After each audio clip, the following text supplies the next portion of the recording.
And we're back, folks, right here on WWE Network and Chill. I'm Graham G.S. Matthews, and right here on the show, I break down all the original content that I watch on the WWE Network. Of course, for the next number of episodes, we're talking about WWE Legends House, the first and only season, a great show, nevertheless.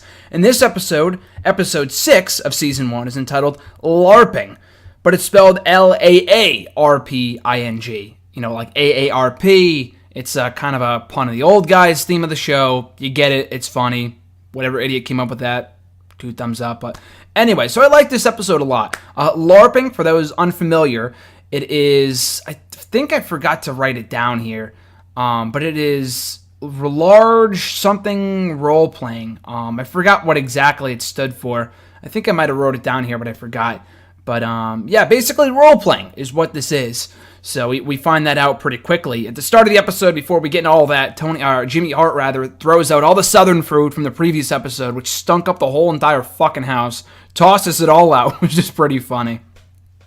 Immediately afterwards, some guys dressed up in medieval gear, they show up at the house with Ashley, or without Ashley, sorry, they show up with Ashley's heel, as we find out that she's the princess, and that this remaining heel is all that we have left of her. So they toss the heel to Tony because apparently he has a foot fetish. He puts it on his head. A little bit weird, but that's Tony for you. He smells Ashley's golden high heel. So that was, again, not even really weird because that is just Tony Atlas in a nutshell. So the Legends are presented with weapons, and they're all kind of customized to their own abilities, which is pretty cool. Like Mean Gene gets a weapon that's more of a microphone, and Jimmy Hart too, that he could heal people if he just yells one word. I forgot what it was, but they all kind of get weapons that are kind of customized for them, which is pretty cool. They go over the rules of the LARPing. They get their own outfits. They get to pick it out. They're all pretty cool. Jimmy Hart dresses up as Elvis, which is funny. We get, I think, Hillbilly Jim probably looked the best of them all. Roddy Piper got a kilt of his own, which was pretty cool. I think Finkel had some like really medieval gear with like the dress and all that other kind of shit, so it's pretty funny. But yeah, Mean Gene sums it up in one sentence. He could have summed it up. He could not have summed it up any better when he said, "It will be an interesting afternoon." Mean Gene, you couldn't have said it better. So the nicknames of all these guys in this, well, I forgot what exactly it's called. Something role-playing. But anyway, they get their own names. Howard Finkel is the Fink. Mean Gene is the Wizard. Hillbilly Jim is the Crusader. Tony Atlas is the Gladiator. Pat Patterson is the Canadian. Roddy Piper is the Killer, which is pretty funny. And Jimmy Hart is the Fearmonger. And also Hacksaw Jim Duggan is the Viking. So Piper says she's our princess, and now let's go save the bitch. And to go kick off their battle, which is, again, a great war cry from the Killer, Roddy Piper. Great line. So as soon as they go into battle, Jimmy Hart runs to the back. Now here's where I get confused, because he runs to the back into like the woodsy area. And Jimmy Hart's like a twig. The guy eats nothing. His legs are really, really skinny.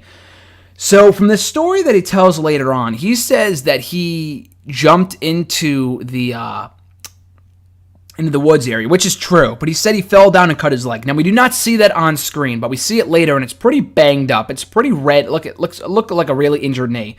Now, I noticed he had that same scar, scratch, whatever, earlier on in the episodes, earlier on in the season. So I don't know if he already had that scar in his leg and he just re-injured it, or they just, aired these out of order, and this was one of the first things they did, but they saved it for later on. I'm not exactly sure, but bottom line is that Jimmy Hart wastes no time in jumping right to the back. Just does not help out anyone anyway. It does not help out anyone in any way. I think he killed maybe 4 people, he said. He claims he killed more, but he killed about 4 people, approximately. That's being generous. Pat Patterson said he didn't kill shit, which was pretty funny. Pat Patterson holds nothing back. Love Pat Patterson. So they ultimately save Ashley. They kill the troll, whatever the fuck it was. Tony Atlas is the one to kill the main bad guy. So he is crowned king for killing the Warlock, is what he was called. Sorry, the main villain. So he is crowned the king for the day. Pat Patterson said, "My nuts are fucking killing me," as they walk away from the battlefield. Again, truer words have never been spoken by Pat Patterson. Just really funny. So Tony cooks everyone dinner, and for the first time all season, it goes really well. Howard Finkel makes some not so good margaritas. I think it was Mean Gene who said he makes some good margaritas for people who have never had one before. If you have had one before, then they're not so good, but at least he contributes. So Tony makes up some great food that everyone enjoys for once. And it's the first time that all 8 legends are together. They eat meatloaf. Jimmy Hart, granted, eats cheese and crackers, but they all eat the meatloaf. And Pat Patterson brings up how they're bonding and everyone's getting along. So it's a really good dinner. And then we see Hillbilly Jim the next day, that he does everything that he can to be happy. Every day is a blessing, he says. Like I said, the most positive guy in the entire show. We see him working out outside, doing yoga or something. So Hillbilly Jim is the kind of guy that I'm straight edge, and I would want to go have a drink with Hillbilly Jim. That's how great he is. But anyway, so Tony says, before they go to the spa, before we get to that point, Tony Atlas says, every time I get horny, I turn over and see Mean Gene, and it goes away. Which is so funny. We get a gross shot of Mean Gene in his underwear, laying in bed because they're roommates, so that was pretty funny. But like I said, they go to the spa, they get a day off, they're like, oh no. When Ashley shows up the next day after saving the princess, a.k.a. Ashley, they're kind of nervous as to what bad news that she brings them. But they find out they go to a spa, and some of them for the first time, if not all of them, for the first time in their lives. And they really enjoy it. Mean Gene, his back is hurting, and he wants a full body massage. And he asks outright if there's going to be any women, which again is pretty funny and so like Mean Gene. The first thing they get is pedicures. He gets a very grumpy. Oh no, it's not Mean Gene who wants the back massage. He wants a full body, emphasis on the full body massage. It's Tony Atlas whose back is hurting.